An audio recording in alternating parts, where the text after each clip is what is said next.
The crypto space, the altcoin space, the good, the bad, and the ugly. We're going to be talking about 4 altcoins today, and these 4 altcoins have got the biggest communities within the whole of my channel. Of course, it's Jasmy, it's ICP, it's Casper, and it is Polkadot.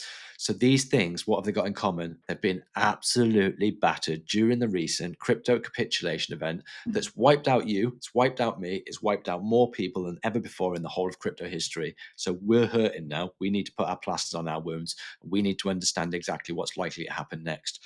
So if you do want to know what's going to happen next, I've got an overview and a look into what could happen going into crypto next week.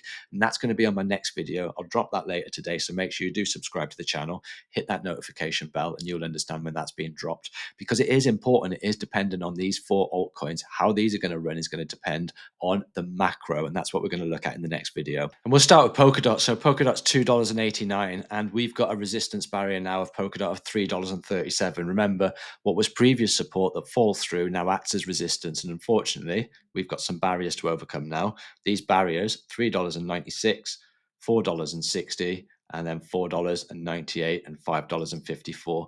So these were the barriers before. What happened? We were in a pennant, we were in a pennant, we were in a pennant. We had a break to the upside. We got a rejection from this point.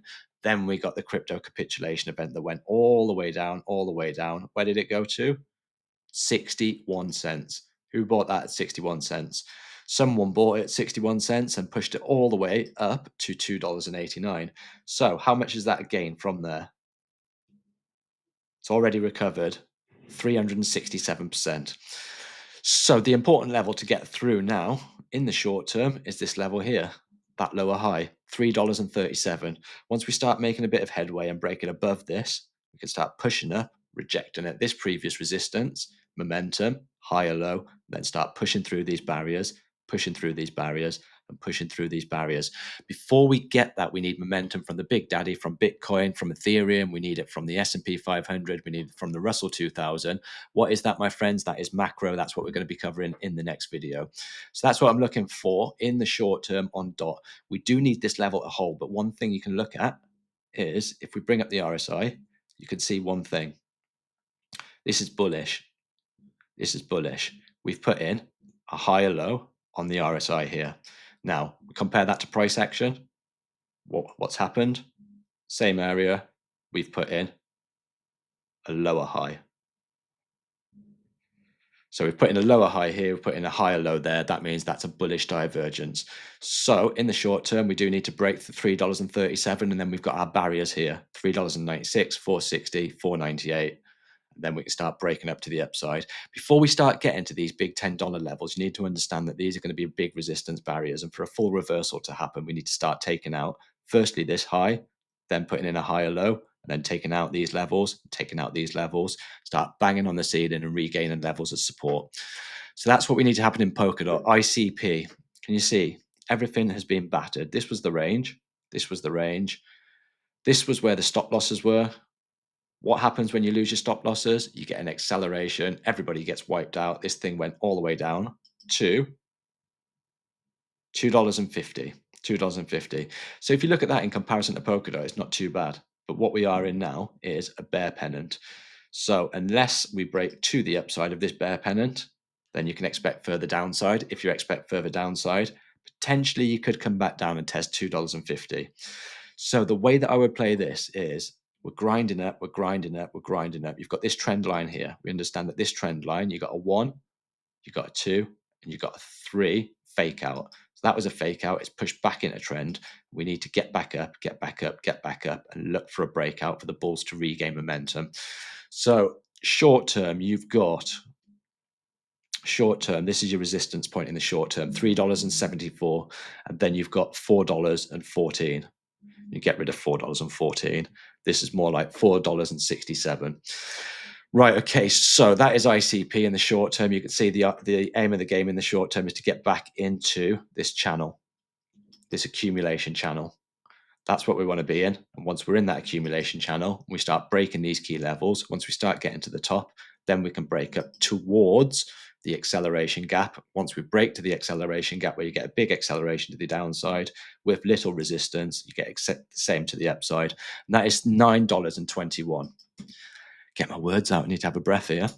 Right, okay, so that's ICP. Next is Jasmycoin. I think it's important that we do cover these in the short term because these things are something that a lot of my viewers watch. These things are things that a lot of my viewers are asking for. It's no good just giving the good. You've got to give the good, the bad, and the ugly.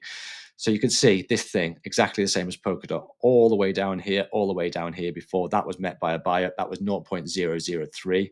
We were bought back up and we're currently trading at 0.00988, just under 1 cent. So this is your resistance point up here. You've got 0.01253. In fact, we can bring this fib level down now. That's irrelevant now. So we can get rid of this fib level. And then what we're going to do is the reverse. So we're going from this swing high. This is going to give us some new barriers to the swing low. 38.2% retracement. You can see that this is going to be a barrier. 38.2 is going to be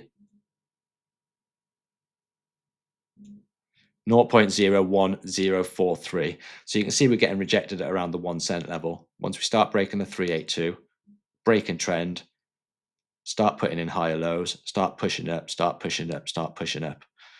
See how these new levels pretty much coincide with the old levels? Structure, structure. These are going to be your resistance points. So now, where is the biggest area of traded volume? We need to amend this. We need to pull this down. We need to include the wick. We need to include recent price action. This is the biggest area of traded volume. So where before it was here, you can see now slightly higher up here. Right, okay, and that level is, my friends, got it here, 0.01688. And last one is Casper. Casper. This one's different to everything else. You can see it's trading in a different pattern. One thing that we were saying on this was bearish, this was bearish, this was bearish. We could see we were getting exhaustion at this point, before that was met by a break to the downside, a rejection at this point, and then a lower low, lower high. So ascending channels, basically, they're bearish moves. When you get a bearish move, expect to come back and reverse to the start of the channel. This was the start of the channel. And we did drop that. So if we lose this support base, where are we likely to come back down to? We can, well, in fact, what I'm going to do is I'm going to stick in an extra fib level, because if we drop this, we've got to look at a different level. And the one that we're going to look at is, I'm just going to stick this off there. It's the 886. It's something that I don't usually use, 886, 0.886. Because that's going to be the next support, and see if that coincides with anything. But sat at that on there, 0.033650. Clues look left, clues look left. Look at this structure, structure. This was a rejection. What happened? Broke through, bounce to the T, back up, back up. So this is going to be your next strong support base. If we fall through this level here, 0.033650. Ideally, we want to get back into trend. We want to take out this lower high, start pushing up, get back into trend, and start taking back these levels. We could even break to the upside. This could be a fake out to the downside, and we could get back in trend. So in the short term, we need to make these levels. We need to come back, take back 0.0735. 735 out here. Take back that, and then we can try and break the wedge to the upside again. So don't forget, guys, subscribe to the channel. I'll be doing a macro video very shortly, and I'll be dropping it very shortly, and that's going to be a look going into next week, and we're going to look at the big boys, the S&P. We're going to look at Bitcoin. We're going to look at the dominance. We're going to look at the strength of the dollar. All of these fun things have got to do something collectively together for us to get any kind of on risk going into next week. So make sure you do subscribe to the channel, and I'll see you in the next one.